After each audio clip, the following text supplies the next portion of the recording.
Recording in progress. All That's the right. Greg. So welcome. Thanks a million for making time this My pleasure, morning. brother. My pleasure. Brilliant. So I'll introduce you to folks who don't know you. This is Tony. We go back to 2005 Oh, wow. We when we do. shared an apartment in Temple Barf. And now Tony's a high performer in LinkedIn Talent Solutions. Is that correct? Correct. Yeah, yeah. I'd like to think I'm a high performer. My manager may tell you otherwise. You never know. Yeah, and you identify needs and deliver value in a conscious manner, not a corporate robotic manner. Yes, in fairness, that is what I'm trying to do. It's a tricky Mm. one for me going into sales. And to be honest with you, like I'm working for a corporate company because it goes against a lot of my values. So I'm trying to do it and not completely sell myself, which is tricky. Yeah, yeah, I get that. Okay, so like when we were working before, you were concentrating on what you said here, healing all wounds, understanding how experiences from childhood had impacted Yeah. behaviors as an adult. And for this round, you're looking for a launch pad to take a step forward and use these next sessions to tap into your creative potential from a personal perspective and then hone your skills professionally to ideally enhance performance on a day-to-day basis. And we can touch on that.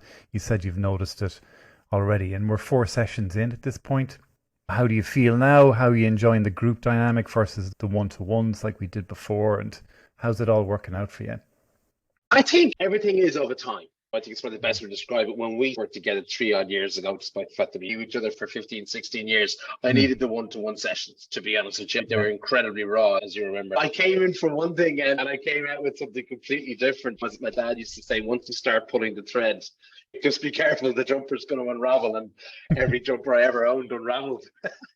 But I think the group sessions now have been great. I've actually really liked it. I've really enjoyed it. Just the different personalities. I have to say, and everyone's clearly there who is probably sees the world, I would say, for the most part, in quite a similar way to what I would. And everyone has, I think, similar values, but it's quite, we've all slowly but surely started to come out of our shell.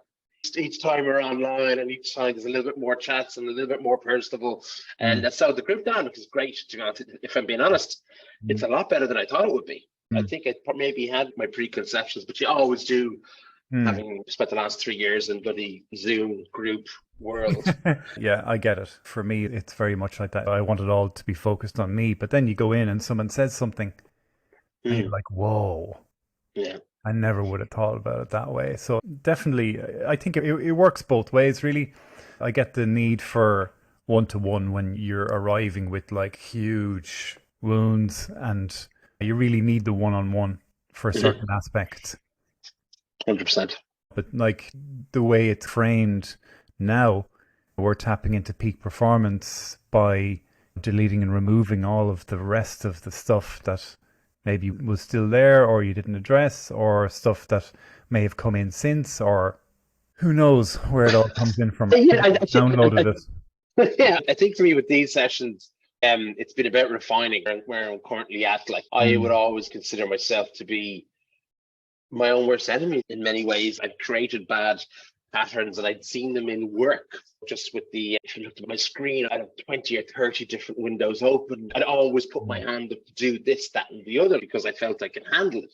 I Yeah, constantly put myself under pressure to deliver on things that if I had 28 hours in the day and a 9 day week, I couldn't do it. And that was just my way. So it's been quite, and not that it sounds like quite a flippant thing to say, but these sessions have been great I've done it in tandem with being quite healthy with regards to my diet as well. I'd said that to you, like cutting out mm, caffeine. And in fact, I cut out caffeine 3 weeks ago. I had a coffee on Thursday, and within an hour, I thought I was going to have a panic attack. yeah, I had a huge, with a fundraiser on Thursday and a big presentation afterwards, and I just felt I needed long day presenting yeah. to 110 odd people. I was like, I'll have a coffee that will give me a bit of an edge. Oh, Give you a heart attack. man, I'll never touch it again. I will never touch it again after that. So I think it's Mm, important that maybe for people watching this, that there is, if mm, you're committing to this, like you have to set yourself up for success. But mm, that's just the reality of it. I'm 40 years of age as well. I don't know if that matters. And I think it does, to be honest. I think mm. you have to commit to this process, commit to working with you, constantly be surprised by what you hear in sessions and enjoy the honesty because it's so honest. But Yeah, yeah, for me, the sessions have been about refining, smoothing the edges, being more focused, being more about my delivery, and also committing to things, committing to the process, and just finding that extra few percent to follow a task through to completion, or starting a task in the correct way. And I have to say, it's been a wonderful 4 or 5 weeks. I'm a little bit devastated for coming to the end of it.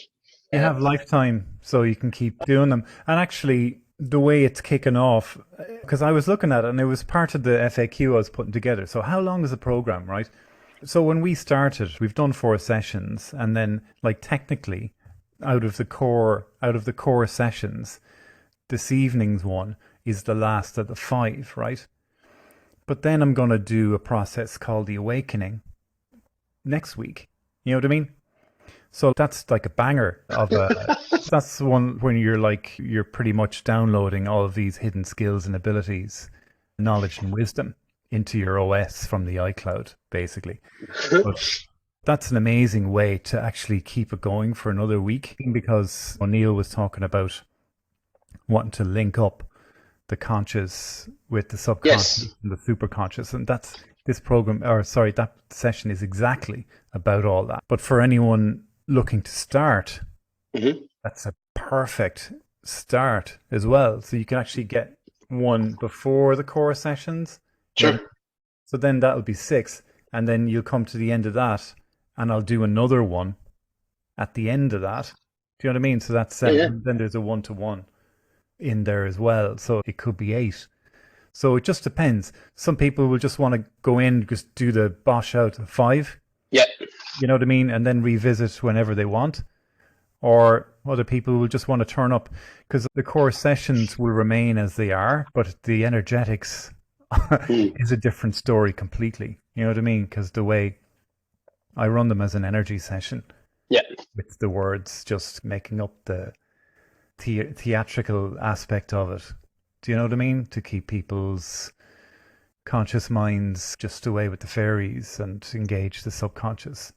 So that's the way it's currently working. And who knows how it's going to evolve over time as well. So there is a section in there around self-sabotage. There's another section in there around detox. Another section in there around incorporating new day-to-day tips and tricks and habits and stuff like that. And it's the whole overarching thing really isn't about all that kind of stuff. But you know, as you say yourself, caffeine is off the menu. There's a couple of other guys in there as well who are just there on the off ramp with regards to caffeine.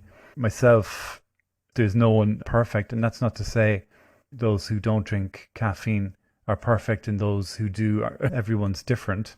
I've had a love-hate relationship with caffeine. I've had coaches who fucking demonize it. I've had other coaches who say that's just a load of nonsense. Do you know what I mean? And I've had an on-off relationship with it, but I've discovered a number of things that replace it very well and give you this flow state, and it's totally fucking sustainable, and there's no crash and there's no jitters and there's nothing like that. I can share all of that, and there's actually a bit of a recipe. It's something I actually have shared. Oh yeah, I shared, there was an Amazon list, but there was a how to put all this together, because there's about 8 different ingredients in it. And I have about 4 of the ingredients so far. So over the next few weeks, I'll be adding in the rest of them. Anyway, but I digress in terms of caffeine. It's just an example around how we can support each other through the lifetime of this experience, basically. Yeah, I think as well, we are people have a tendency to be very prescriptive and to make very sweeping comments like X is bad, you shouldn't do it. I know caffeine is bad for me. It could be great for you. I probably don't care either way, to be perfectly honest, but I know it's not good for me. So I want it the fuck out of my life.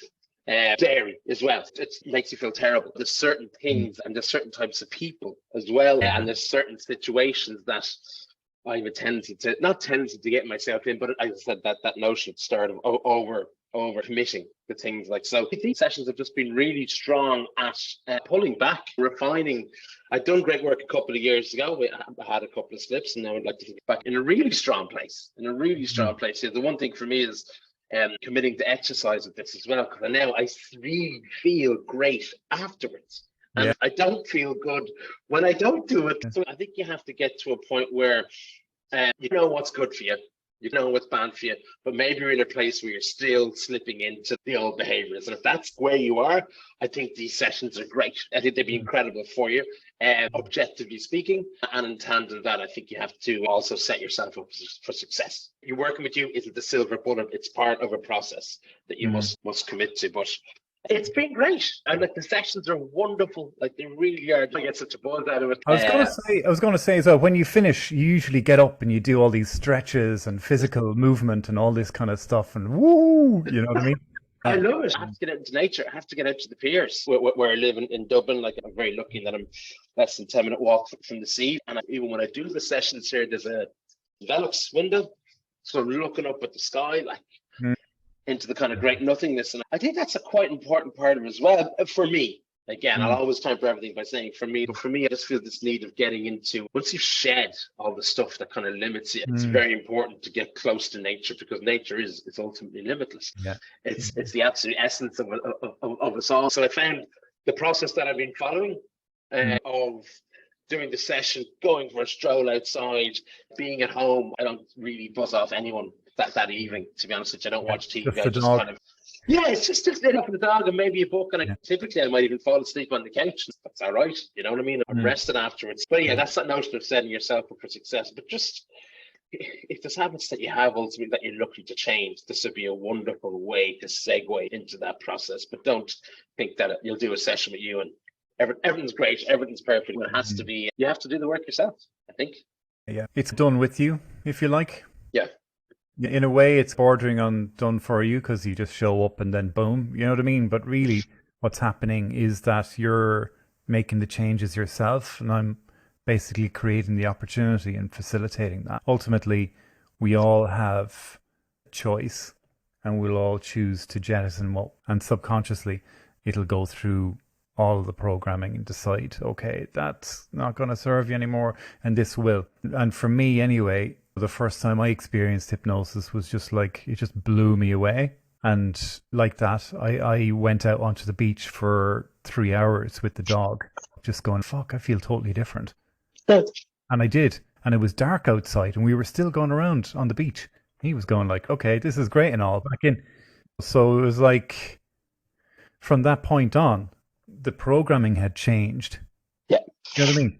But sometimes, need to get used to that.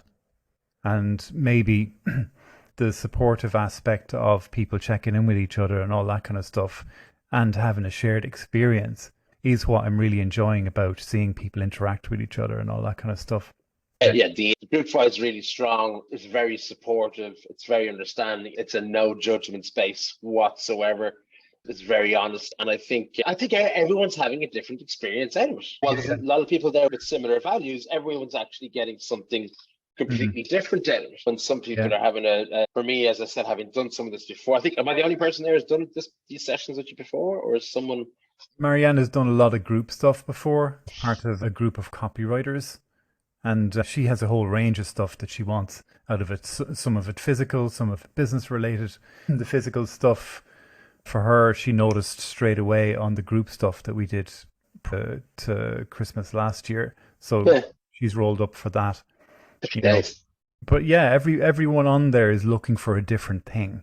Yeah. Do you know what I mean? And is getting something else besides the thing they were looking for as well. It's like you roll in with something, right? This is the main outcome that I'm looking for out of this. And you go and experience a few sessions and then realize that the outcome you were looking for, maybe you were looking at it in a completely different frame.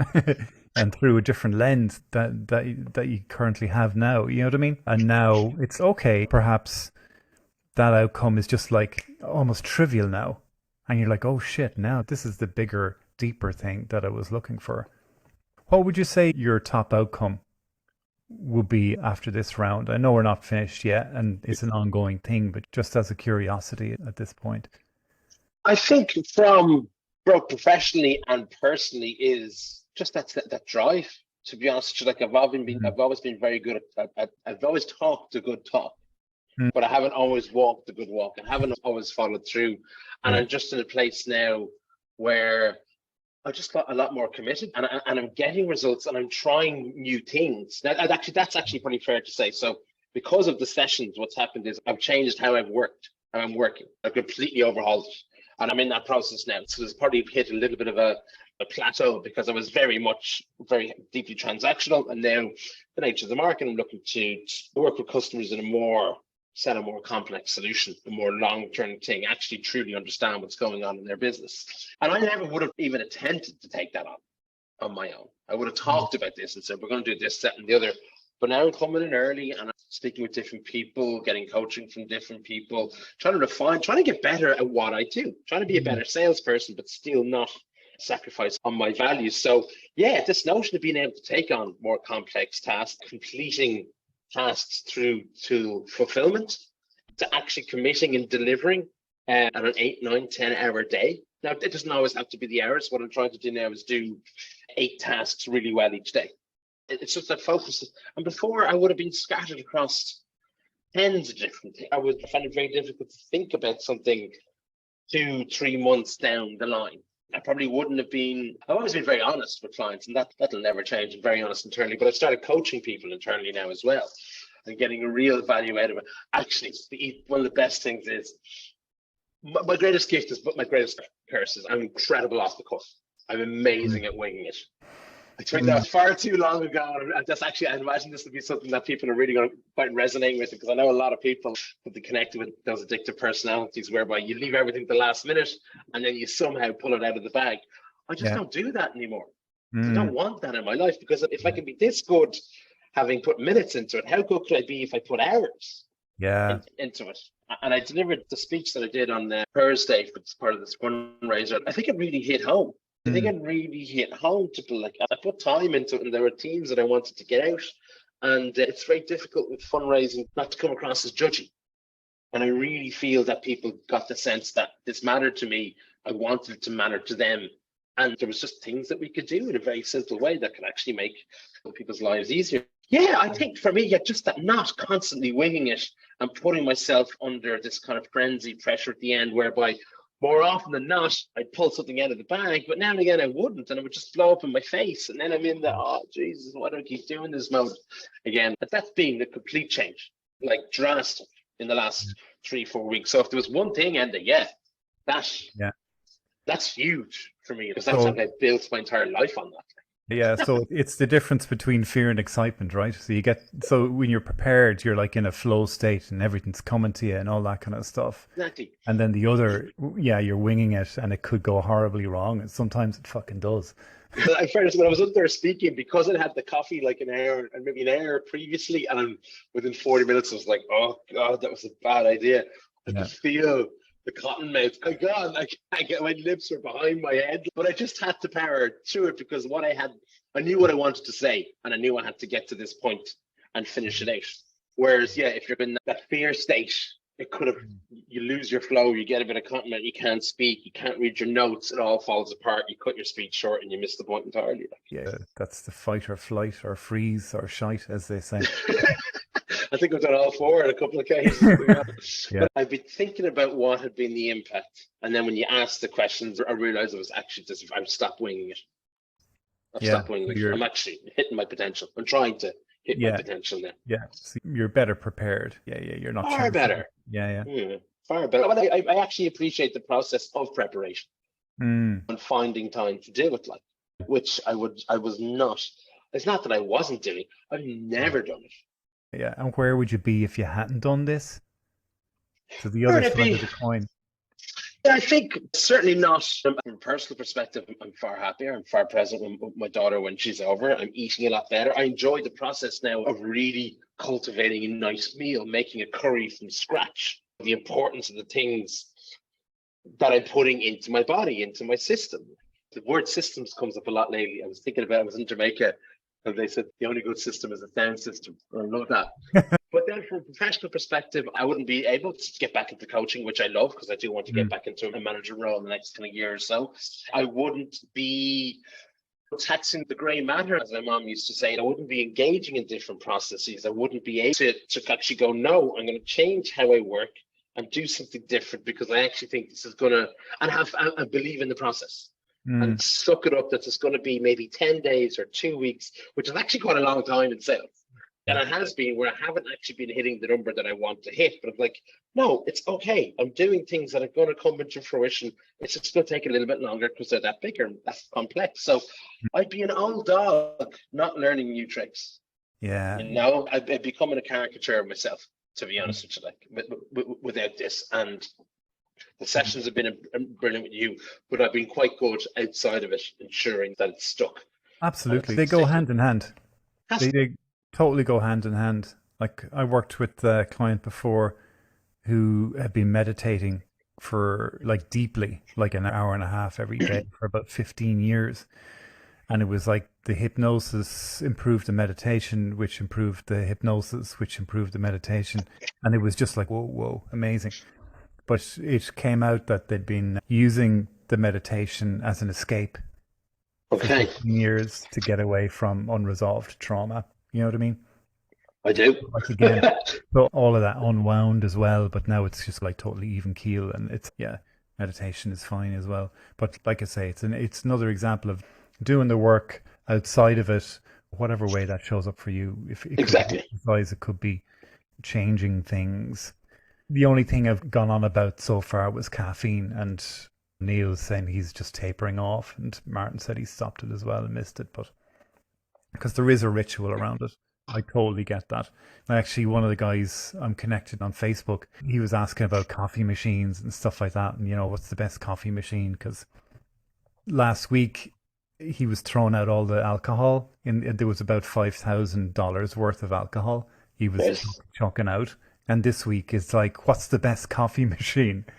Do you know what I mean? And it's like coffee machine is about $3,800. It looks like an amazing machine, totally manual. But I was like, all that for a cup of poison. Yeah. You know what I mean? It really is. So you're jumping, no more alcohol.